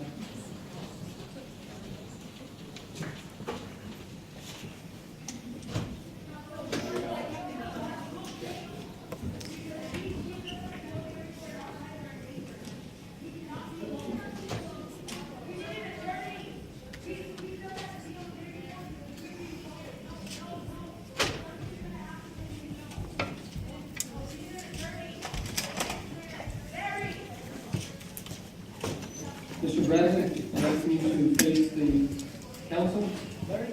This is a warning. Sir, this is a second warning. Mr. Bradley, I will ask security to please escort you out the building. Escort you out. Sue, they're taking Mr. Correa out the wrong door, and they're not allowing anybody to follow out. Mr. Bradley, I'm asking security to please take you out the building. James Boyd, Mary Hawks. Dan Ellis. Next speaker is Richard Moore. Armand Watkins. Mary Hawks. James Boyd. Armand Redwood. Armand Martin. What was the name there? Okay, go ahead and proceed, man. Welcome.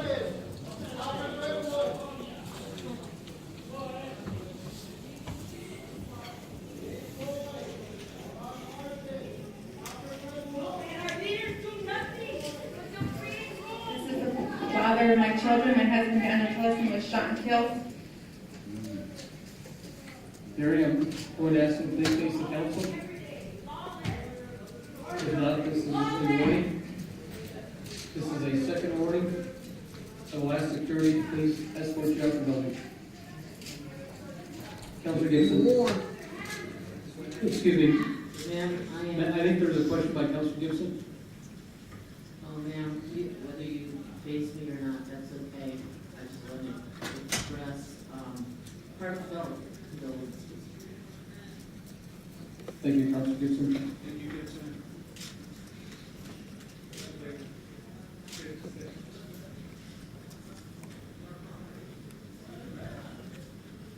I've asked security to please escort you from the building. And now they're taking people out by themselves and they weren't before. If anything happens to anyone, where is it? Now you're out of order. Because they're changing the rules out there. Now you're out of order. Changing the agreement. Well, they're cold-blooded murderers. They're changing the agreement out there. Now you're out of order.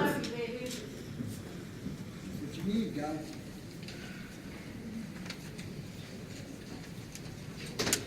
Next speaker, John Castle, followed by Susan Sherman, followed by Simon Polakowski, followed by Anthony Garcia. They're going to take you out alone. I'll meet you on the other side. They are. They have. It took David a moment. I won't let anybody go with him. Welcome, sir.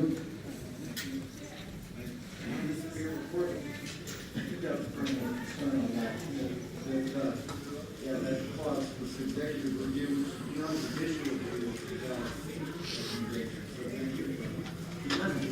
I summoned primarily because I didn't have, I wanted to make sure I had enough time to comment. And history and our own charter amendments, PR 13 to A14 and A14. They're all charter amendments. The very first, one thing I didn't get to say about 13.2, establishes a task force to study needed changes to the charter. It doesn't say anything about APD. You have here two other things that are conflicting and will have different, it's not clear maybe what the effects of each are. I send up primarily on number 2 because I support that. And, you know, we elect the sheriff, we can elect the chief of police. I think maybe my main point is that whatever happens here with these, they go on the ballot and they take effect next year.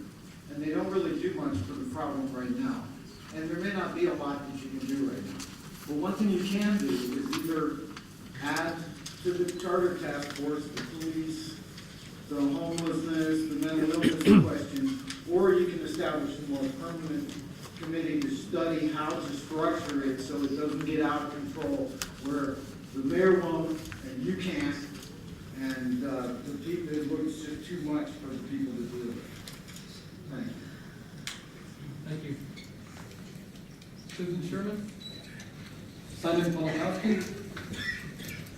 Anthony Garcia?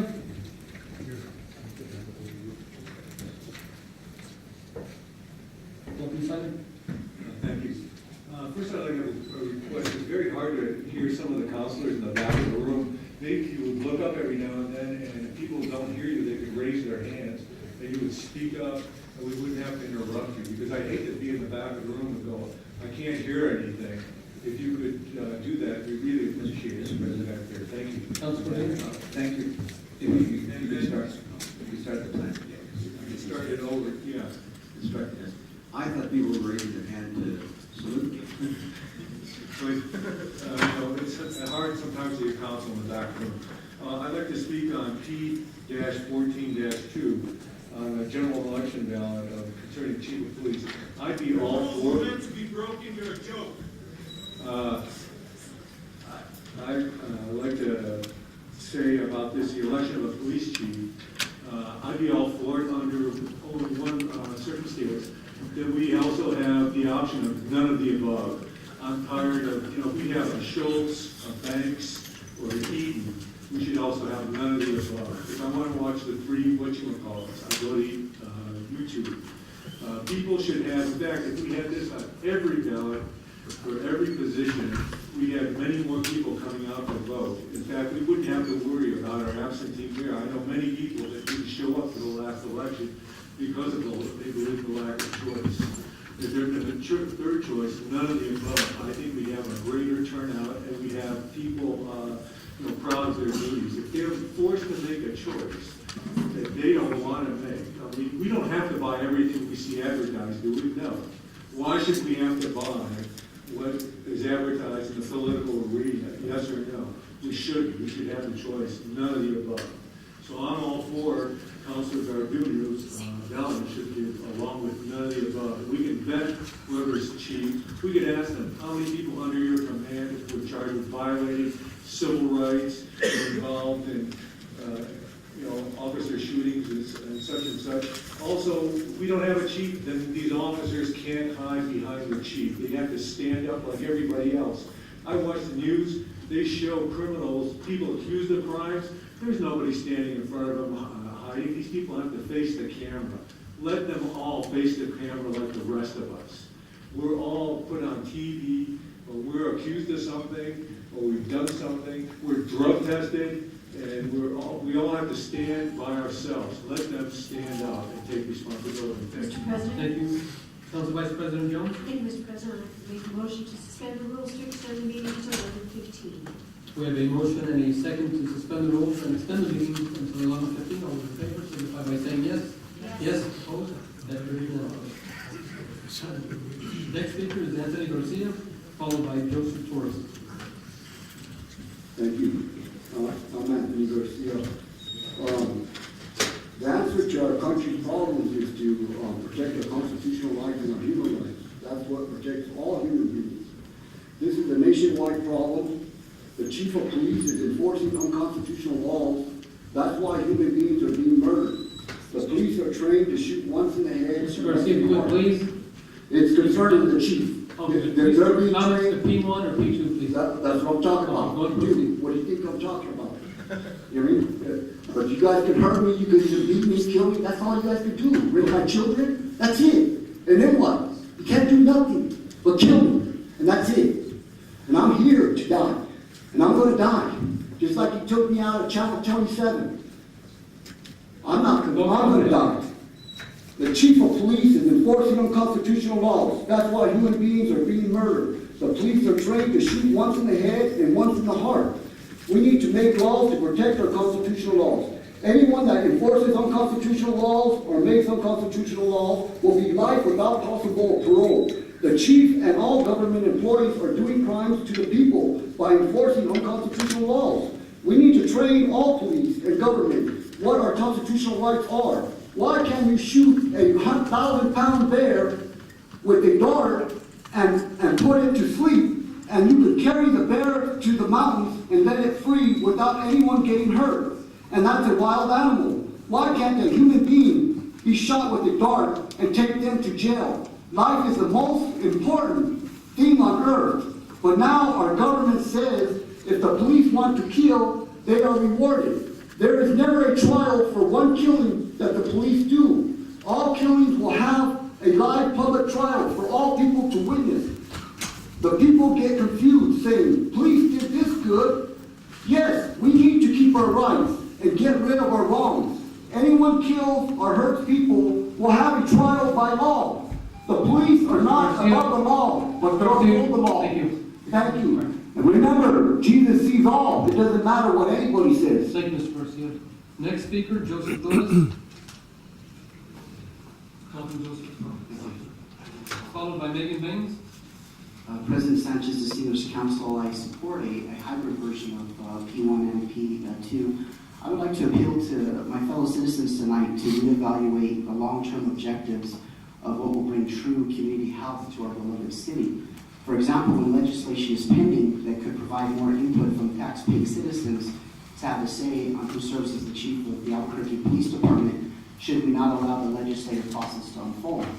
I would say absolutely yes. Historically, whether looking at Wilberforce in England, Gandhi in India, Dr. King in the USA, they worked within the system, no matter how systemically corrupt it may have been. So perhaps there might be a better way. For example, if they want to remove the mayor, then channel the energy to recall him. If they live within a particular district, your district, and displeased with your performance, then they could do likewise. I admonish all of us to continue to exercise all channels within the process and let our zeal be salted with wisdom.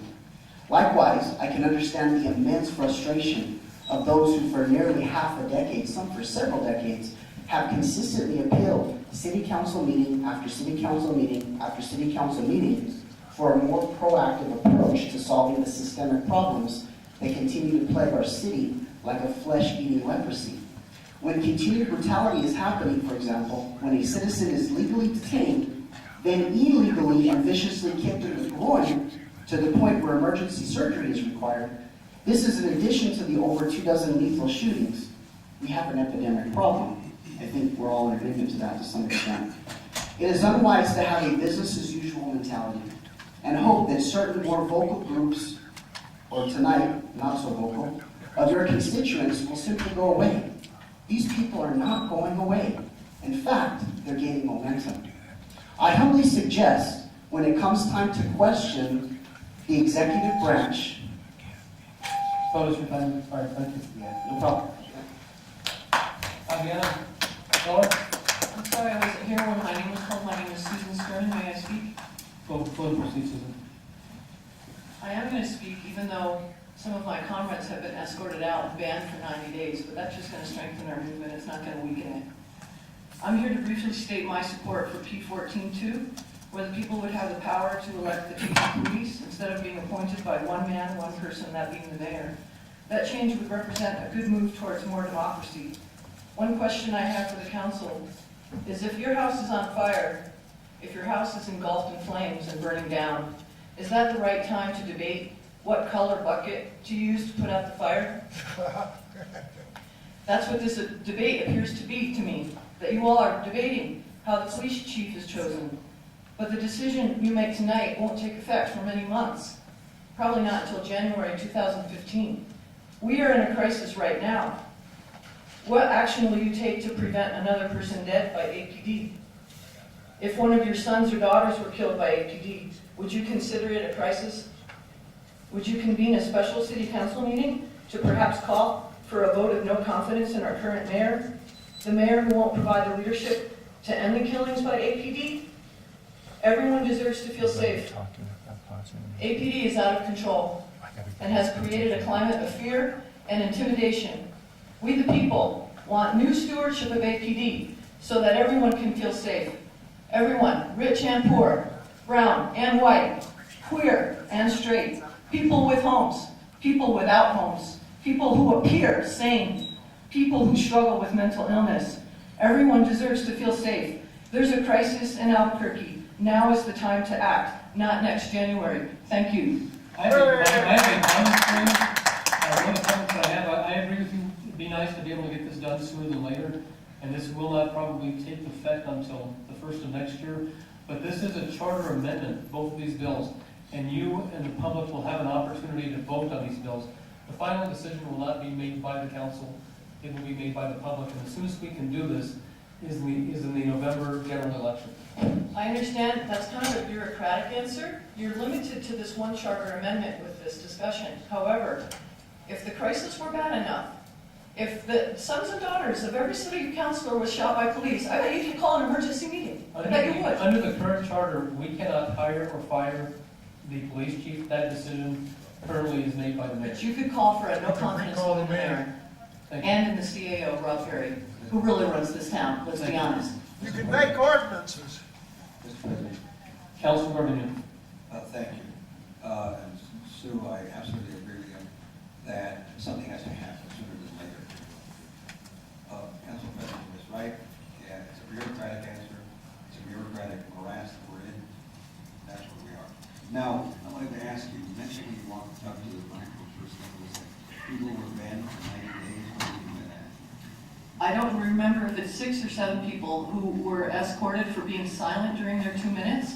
I don't know that being a rule that how many words you're supposed to speak during your 2 minutes. What if you speak really slow and it takes you 2 minutes to utter a first word? Well, my question. But anyway, they were escorted out and they were detained in a little room and we could see through the glass. And they came out with some type of piece of paper that says they are banned from city council for 90 days. But that's just going to strengthen our movement. It's not going to weaken it. And I probably agree with you, but I still want to ask the question, who has the jurisdiction to do that? It looked like the guy who's the head of security for the city of Albuquerque, who I'm familiar with from quote-unquote days. The one that broke into quote-unquote illegally, and we have him on surveillance camera breaking into quote-unquote and changing the locks in the middle of the night. Mr. President, I would like to have this looked into. I don't know that there was anything in the rules that were read prior to anyone coming up to the podium that said that. They did not give anything. They would be escorted out of the chambers, not prevented from coming back for 90 days. I don't think that is the thing that we should be fostering, and I don't think that's something that we should allow. I don't care who says what. That was not part of my interim rules. We will have a discussion with security and the Albuquerque Police Department. Please do what you can so that we don't fall down this path of becoming a police state. And what I've asked for is respect in these council chambers. Thank you, sir. Next speaker is Patrick Merrim, followed by Stephen Baca. Did anyone sign up for public comment that did not have their name called? You've already spoken, sir? No, I signed up for public comment on, I haven't spoken on this, for P2, I signed There's up. no general public comment, just for P1 or P2. Yes, that's what I signed up for. But you've already spoke, sir. No, I'm not. I signed on item B to be heard. What was the name? Florentino Gonzalez. You were, yes, you were called, sir. What did you see to the podium? Florentino Gonzalez, I called you earlier. Oh, well, I didn't hear you. Okay. Let me have Florentino Gonzalez come up first, please, and we'll. Thank you, Mr. Gonzalez. I apologize. Thank you for the privilege to talk. You know, I have nothing against the system. I have nothing against you. It's It's just about we need to get together to make things work with our integrity and moral values. It's all about values. It's why we have this crisis. Why the people get so upset, so motivated? Because they see a crisis of value within our system. We cannot live like that. We are America. And we need to be in the first. How we can be on top through our moral value to make it. Because if we don't put our moral values first, then we lost our confidence. And to come to that, our eternal life, because it is true, God exists, God also the devil. So why to avoid, justice in exchange for our eternal life? That's not right. We can all together, get together, and honestly work for the people, because you represent the people. And it's time, please. Thank you. Thank you, Brother Bill. Going to the voting, will you take the record, please? My name is Patrick Mann. Can I get some assistance with this projector or not? It's probably fine. Okay. Gotcha. I just wanted to say I'd like to strongly condemn this council's attack on the Second Amendment tonight. I'd like to say that I should not fear arrest for speaking truth to my city council. And what I would like to ask is for a moment of silence from my remaining 2 minutes of all the slain people that have been slain by APD. Thank you. Sir, I apologize. I cannot allow that tonight unless it's regarding the subject matter. You walk away from the phone. Mr. President, Councilor Wood. did you mean to say the Second Amendment? Attack on the Second Amendment? First Amendment. If I'm not correct in my language, I'm correct in the spirit of what I'm trying to say. I I don't think I should be mocked for standing up for the First Amendment. It's not mocking you at all, I just want to clarify. Yes, sir. Do we have any other speakers this evening? Go ahead and take your name for the record, please. Hello, I'm Stephen Buck. I have a Facebook page, Citizens Who Stand with APD. I would like to say, first off, I appreciate you keeping your cool, giving me respect. Even though the actions of others frustrated you last meeting. I would also like to thank APD for what they do and keeping the citizens safe. I'm speaking because I'm tired of people bashing the police chief, saying he needs to step down. The exact same critics would be saying, give me a chance if they are in that position. APD and the chief have more support than they realize, and it's only a small minority making a big deal. I'm asking the city council to really talk about and unrush the actions of P14-1 and -2. These are knee-jerk reactions to a small minority of the people who hate Chief Eden. They should all be looked at closely. Chief Eden has only been the chief for 3 months. Let him work and do his job. He has a good resume and a good heart, and his heart is in the right places. The actions of P14 make the police chief a more political position. Make it a more political position overall. I will say, Police Chief Eden is losing support from some of his supporters with APD's new weapon policy, which is also a knee-jerk reaction to a small minority. I have friends who work with Chief Eden in Santa Fe, and I've heard nothing but good things about him. Overall, everyone at every level of government needs to look at the big picture and not rush to a conclusion. If the DOJ recommendations went into effect tomorrow, deadly encounters would still happen. The problem can only be solved through every level of government works together. Thank you. Thank you. So he said they put up what's his faces. Is it clear where? Oh, he's not allowed to come to One Civic Plaza. That's really broad. Oh, here it is. Detained by ABQ. It says forcibly ejected by smoke. Okay. Involving